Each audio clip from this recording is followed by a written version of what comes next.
Olá a todos, este é o episódio número 4 do podcast Fitness e Bem-Estar. O tema de hoje é Nutrição e os Jovens.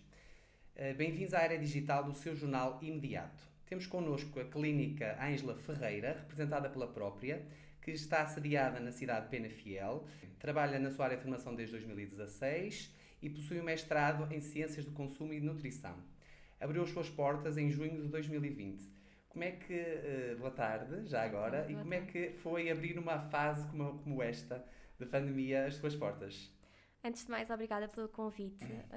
Respondendo à questão, não foi fácil, no sentido em que não estava preparada para o que iria acontecer posteriormente. Todo este projeto foi pensado antes do momento de pandemia, no entanto, a execução do projeto foi em plena pandemia. Correu bem, acima das expectativas, dado o contexto geral, e agora tem sido dentro das regras, dentro de toda a envolvência, temos conseguido funcionar normalmente. Os jovens hoje em dia cada vez menos fazem exercício, fazem menos de 1 hora de exercício por dia. Aos jovens, refiro-me a jovens entre os 11 e os 17 anos. Procuram jovens a sua clínica, com os pais neste caso? Sim, porque os jovens ultimamente estão mais sedentários, já o eram, e agora com isto da pandemia torna tudo mais difícil a atividade ao ar livre e, portanto, o gasto energético dos jovens diminui. Por vezes a alimentação não é mais correta, o que pode levar a aumento de peso, o que pode levar até à necessidade de gerir melhor a alimentação, dado que as crianças passam mais tempo em casa e os pais precisam mesmo de uma direção para levar a alimentação das crianças, sim. Mas como é que se desafia um jovem a ter uma boa alimentação? Porque os jovens gostam de chocolates, de guloseimas, de comida má. Como é que se consegue fazer com que um jovem tenha uma boa alimentação? Como é que se consegue chegar lá? Sim, acho que o mais importante é não impedi-los de efetivamente poder consumir os alimentos que gostam, mas fazê-los perceber que não há necessidade de os consumir diariamente. Eles podem fazer parte da alimentação, faz sentido que o façam em alguns momentos, mas não em todos. Acho que também é interessante tentar perceber dentro da alimentação saudável o que é que eles gostam, para ajudar os pais a direcionar também a alimentação deles para o que eles preferem dentro da alimentação saudável, e acho que é quase aqui ajudá-los a experimentar também alimentos novos, mas não retirando os alimentos que eles já gostam. Mas acha que a obesidade é cada vez uma doença deste nosso século, nos jovens? Sim, sem dúvida. Mas que é que leva a que os jovens hoje em dia façam este tipo de alimentação? Os pais são os culpados ou eles próprios, por causa dos amiguinhos, fazem com que eles comecem a comer essas porcarias? Acho Assim que há imensa oferta. Há muita oferta e é fácil as crianças acederem a qualquer tipo de alimento. Eles acedem com facilidade, não tanto nas escolas, porque agora existem regras a legislar essa situação, mas é fácil ir a um supermercado, é fácil ir a um café e mesmo em casa às vezes é fácil ter, porque os pais muitas vezes proporcionam esses alimentos às crianças quase como ele merece, pobrezinho, que não faz sentido porque ele merece ter uma alimentação saudável, não é? Portanto, acho que é facilidade. As crianças têm muita facilidade em ter acesso a esses alimentos e acho que esse é o maior problema que depois leva à alimentação não tão correta. Mas nas consultas, quando os pais vão com os miúdos, também tem que ser aconselhados os pais, claro. Tentar ver que não devem, têm boas notas, dou-te um bolo. Porque é muito mais fácil levar para a escola um bolicau, um compal ou um sumo do que propriamente um pão com queijo ou algo mais saudável. E o que é que os pais dizem a isso? A educação alimentar passa primeiro pelos pais. Efetivamente, na consulta há ali um reajuste da alimentação da criança, mas direcionada para o pai, porque o pai é que vai tornar possível a alimentação ou não. Se os pais não o fizerem, os miúdos também não o vão fazer, não é? Claro, os miúdos acabam por levar para a escola o que os pais efetivamente aconselham, disponibilizam, preparam para eles levarem.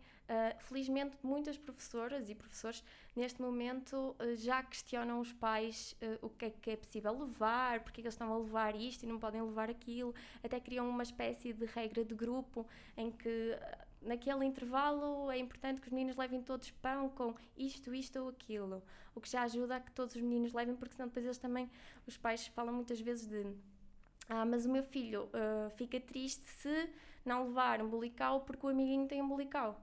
pronto, aquela pressão de grupo. E acho que também as escolas já têm ajudado bastante nesse processo, mas sim, passam imenso pelos pais.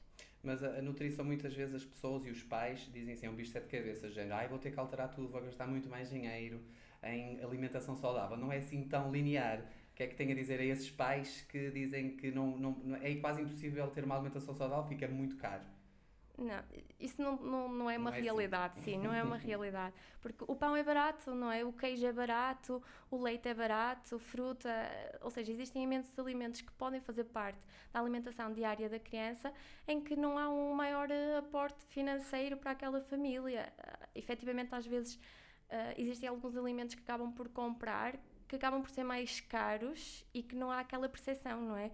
Do bulical, da batata frita, que a criança come de uma vez e gastou aquele dinheiro com a criança naquele momento e se calhar aquilo em pães daria muito mais, por Claro, exemplo. mas os miúdos hoje em dia, aquilo que eles comem mais, que lhes estraga mais, o que é mais? É mais sumos, é mais gomas, porque muitas vezes o que acontece, que deve ter essa noção também, muitas vezes à volta das escolas, como já disse, há esses supermercados, há aquelas lojas de guloseimas que não deveriam existir e eles vão muitas vezes a esses sítios. Não concorda em que esses sítios existam. Claro que as pessoas têm que sobreviver, não é? Mas não devia haver tão perto das escolas esse tipo de serviços, não é?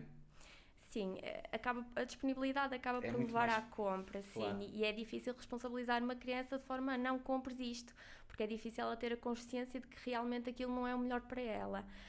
No entanto, acho que passa um bocadinho pela educação dos pais e de, efetivamente, eu dou-te este dinheiro, mas tu terás que fazer uma escolha, e isso não acontecer sempre. Que assim, se o pai condicionar as vezes que o filho poderá gastar dinheiro, de certa forma já está a ajudá-lo a não fazer diariamente uma escolha errada, não é? Mas tudo Claro. passa também pela educação que os pais transmitem às crianças em casa. Para quem está lá em casa e quem não conhece a clínica, as outras valências que tem, explica um bocadinho o que é que cada uma delas fazem para os clientes e para quem quiser procurar a clínica Ângela Ferreira. O conceito da clínica é mesmo conseguirmos atuar no paciente de uma forma integral. Ou seja, temos a osteopatia, que ajuda a tratar o corpo, temos a psicologia, que trata a mente, e depois temos a massagem, que é o momento do miminho para a pessoa tirar um bocadinho para ela, e temos a nutrição.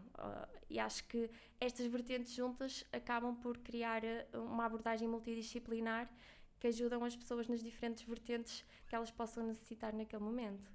Mas o tipo de pessoas que procura a clínica, tipo a nível psicológico, por exemplo, ou uma das outras valências, é mais por causa da nutrição, quando chegam é com a nutrição, ou procuram também a psicologia na clínica da doutora por outros motivos? Inicialmente era mais relativo à nutrição, porque foi o primeiro motivo pelo qual a pessoa se deslocou à clínica. Mas neste momento já existe outra procura que não esteja relacionada com a nutrição, tanto para a osteopatia, psicologia, portanto, outros motivos diferentes que não estão necessariamente ligados à necessidade de fazer a consulta de nutrição, por exemplo. Mas na sua clínica, quem procura mais esse serviço de psicologia, por exemplo, são mais os pais ou também os miúdos? Temos as duas vertentes. As duas vertentes. Temos as duas vertentes. Temos também pais e miúdos a fazerem a consulta de psicologia para conseguirem chegar a um equilíbrio mais fácil entre família, por exemplo. Mas, por exemplo, agora mudando um bocadinho de assunto, mas, por exemplo, um idoso, também há avós que vão com os netos ou mais pais que vão com os filhos? Também há avós que vão com os netos. Os pais mais rapidamente recorrem à consulta de psicologia.